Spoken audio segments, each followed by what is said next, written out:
bullet left the chamber at 2,800 feet per second. But that's not what made every jaw in the compound drop to the desert floor.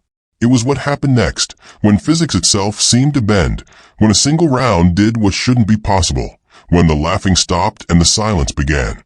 Her name was Captain Sarah Chen, and for 3 years she'd endured every joke, every snicker, every dismissive comment from her unit. They called her paperwork, because they thought that's all she was good for. They had no idea that standing before them was a ghost from the most classified program the military had ever buried.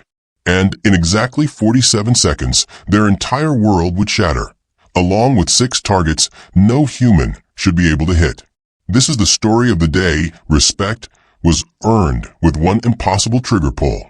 The Afghan sun hammered down on forward operating base Viper like the judgment of an angry god. Captain Sarah Chen stood at the edge of the shooting range, M4 carbine hanging loose in her grip, sweat trickling down her temple. Around her, Delta Force operators prepared for their quarterly qualification. The elite of the elite, measuring their skills against perfection. Make a hole, boys. Paperwork's here to play soldier. The voice belonged to Lieutenant Marcus Wade, 6'3" of pure ego wrapped in tactical gear. Laughter rippled through the 12 operators assembled. Sarah didn't flinch. She'd heard worse. For 3 years, she'd served as a unit's logistics officer, coordinating supply chains and mission parameters, while the operators did the real work. Or so they thought. "Chen, what are you even doing here?" Wade continued, chambering around with theatrical flair. "This is for combat operators. You know, people who actually shoot." "Colonel's orders," Sarah replied flatly. "All officers qualify. No exceptions." "This'll be good," someone muttered. $20 says she can't hit paper at 50 meters. "I'll take that action," another replied. The range master, Sergeant First Class Rodriguez, checked his tablet. "All right, listen up. Standard qualification. 300 meters, stationary targets, prone position. 40 rounds, maximum score is 40. Passing is 32. Wade, you're up first." Wade approached the line with the confidence of a man who'd never missed. His shots cracked through the afternoon air, steady, precise, mechanical. 40 rounds, 40 hits. Perfect score. He stood, accepting fist bumps and backslaps like a heavyweight champion. "Beat that paperwork." Sarah said nothing. She moved to the line, settled into prone position, and felt the familiar weight of the rifle against her shoulder. Her breathing slowed. The noise faded. What nobody knew, what couldn't be in any official record, was that Sarah Chen had spent 4 years in a program that didn't exist. Project Artemis, a neurocognitive enhancement initiative designed to create the perfect marksman. They'd trained her brain to calculate trajectories faster than computers, to sense wind patterns through micro-changes in air pressure against her skin, to slow her perception of time during critical moments. The program had been shut down. Too dangerous, they said. Too many side effects. All 12 participants had been reassigned, their records scrubbed, their abilities buried under classification levels that would never see daylight. Sarah had been happy to disappear into logistics, to be invisible, to be normal. But Wade had pushed too far. "Whenever you're ready, Captain," Rodriguez said, barely hiding his skepticism. Sarah exhaled, squeezed. The first shot rang out, dead center. Then another, and another. 10 perfect hits in 12 seconds. The laughter died. Whispers began. Sarah stood abruptly, slinging the rifle over her shoulder. "That's passing. I'm done." "Wait," Rodriguez said, confusion crossing his face. "You've got 30 rounds left." "I said I'm done." Wade stepped forward, red creeping up his neck. "What, 10 shots and you're satisfied? That's not even trying." Sarah turned, meeting his eyes for the first time. Something in her gaze made him take an involuntary step back. "You want to see me try, Lieutenant?" The compound went silent. Even the wind seemed to hold its breath. "Range Master," Sarah said quietly, "I need authorization for an unorthodox demonstration." Rodriguez hesitated. Something had changed in the captain's demeanor, a stillness that reminded him of apex predators before they struck. "What kind of demonstration?" 6 targets. different distances. One shot.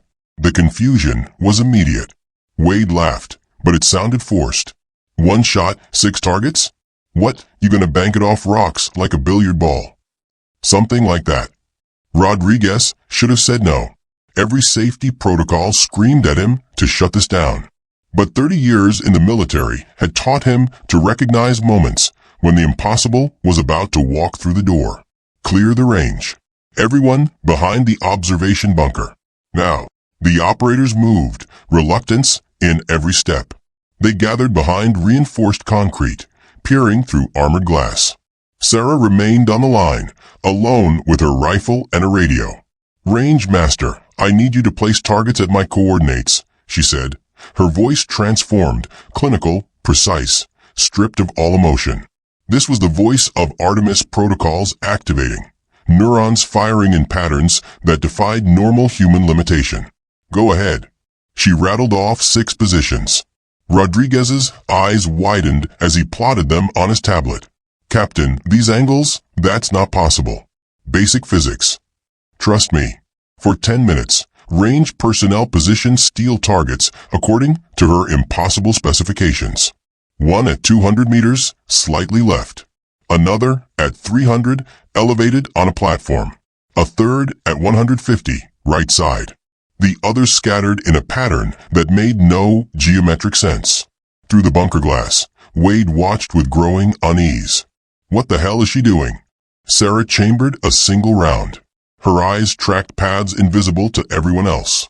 Angles of deflection, points of impact, the precise crystalline structure of each steel target that would determine how the bullet fragmented and ricocheted. Her enhanced cognition ran calculations that would take a supercomputer hours. She completed them in seconds. The wind shifted. 6 kilometers per hour northwest.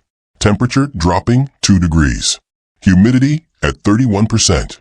All variables locked into her mental trajectory model. She could see it now, the perfect path. The bullet would strike the first target at a 17-degree angle, fragmenting into 3 pieces. The largest fragment would ricochet to target 2, deflecting downward to target 3. Secondary fragments would chain react through targets 4 and 5. The final fragment would complete an impossible arc to target 6, carried by the wind like a guided missile made of copper and lead. One shot, 6 targets, defying every law of ballistics and probability. Target verification ready. Rodriguez's voice crackled. All personnel clear. Sarah's finger touched the trigger. Her heart rate dropped to 42 beats per minute. Time dilated, the Artemis effect in full bloom. She could feel individual photons striking her retinas, sense the microscopic variations in the rifle's barrel temperature. "This is for everyone who forgot what I am," she whispered. She fired. The sound exploded across the desert. Then came the impacts. Clang, clang, clang, clang, clang, clang. 6 distinct rings of steel in rapid succession, each one impossible, each one perfect. 5 seconds of absolute silence followed. Then chaos. What the? Did that just? Replay the cameras. Replay the cameras. Rodriguez burst from the bunker, sprinting to the first target. The bullet strike was there, a 17-degree impact, exactly as she calculated. He ran to the second target, then the third. Each one showed evidence of fragment impacts. All 6 targets had been hit. With one bullet. Wade stood frozen, his face ashen. Around him, Delta operators, men who'd seen combat across 4 continents, who feared nothing, stared at Sarah Chen like she'd just walked through a wall. Sarah ejected the magazine, cleared the chamber, and set the rifle down with mechanical precision. Like I said, I was done. Rodriguez approached, trembling slightly. "Captain, what the hell are you?" For the first time in 3 years, Sarah Chen smiled. "I'm the operator you should have taken seriously, Sergeant. Project Artemis, Cohort 7, primary shooter. Neural enhancement protocol, fully active. Decommissioned 4 years ago, and reassigned to make you all look good on paper." She turned to Wade. "Still want to call me paperwork, Lieutenant?" Wade opened his mouth. Nothing came out. "That's what I thought." Sarah picked up her rifle and walked past the stunned operators. "Oh, and for the record, I missed 3 of those shots by 2 millimeters each. I'm a little rusty. She disappeared into the compound, leaving behind 12 combat veterans who would never laugh at anyone again.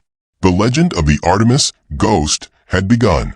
If this story left you speechless, imagine what else is hidden in the classified halls of military history. Subscribe now for more incredible tales of warriors who defied the impossible.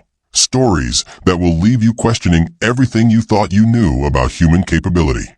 Hit that subscribe button, because the next story might just blow your mind even more than Captain Chen's impossible shot. Trust me, you don't want to miss what's coming next.